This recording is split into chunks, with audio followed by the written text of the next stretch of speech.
Tom, can you tell us first of all about the impact of Trent's injury, or what the feeling is about Trent's injury and how that'll impact on the side looking ahead? Yeah, it's obviously gutting news for Trent and also for our group to have someone like that. So he ruled out with his injury is obviously disappointing. So we'll have to wait and see who the replacement is over the next few days. But I'm sure whoever will come in will be up for the task. And you've faced some quick hostile bowling in your time, but how do you stack that up today?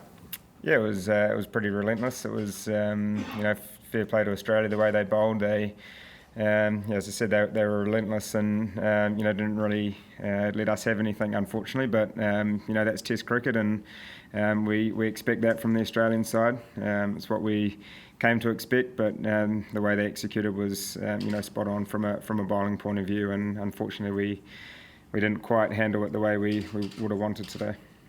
Just in a bit more detail, where did you fall down, particularly as a batting unit, and what do you need to do to address that to save this Test? Yeah, I think if you look at the two, the two batting, Australia and then us, it was the partnerships that Australia built, back-to-back partnerships, whereas we tended to lose wickets in clumps, which is never ideal in Test cricket. So, for us as a batting group, it's about trying to go back to the things that we do well. Yes, they bowled well, but if you applied yourself, you could score out there. And for us heading into the fourth innings, it'll be about trying to build partnerships together and work as hard as we can to do that. Is it as simple as that, given 3 innings you guys haven't been able to get to 200 against this particular bowling attack? Is it as simple as just forming partnerships, or is there something specific you need to do to be able to handle this fast bowling that so far I guess you haven't been able to?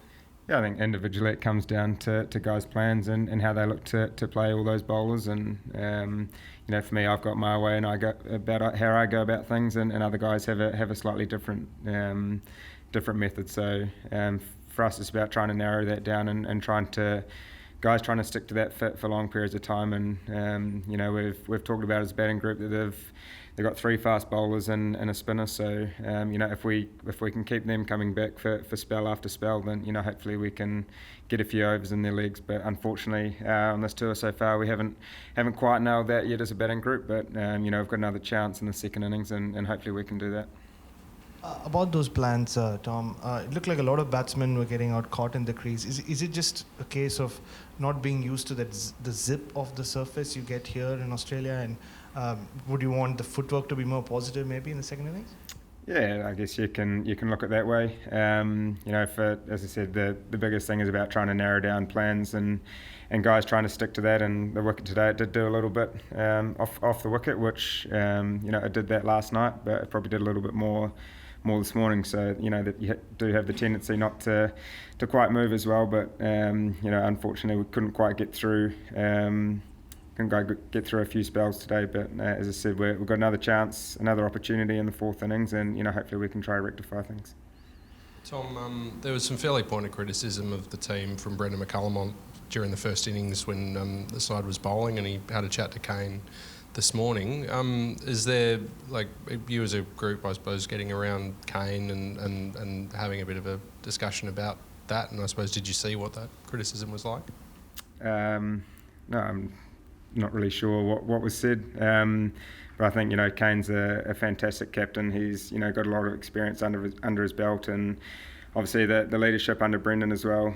Before that, they've got a really good relationship, which is important. And as I said, Kane as a captain is a really switched on guy, and he certainly knows what he's doing. So from the group, he's certainly got our backing. That's for sure. So I'd be interested in, I guess, knowing what Mitch Santner's confidence is like at the moment, and have you guys had to sort of get around him a bit and try and lift him after what's been a pretty tough fortnight or so for him?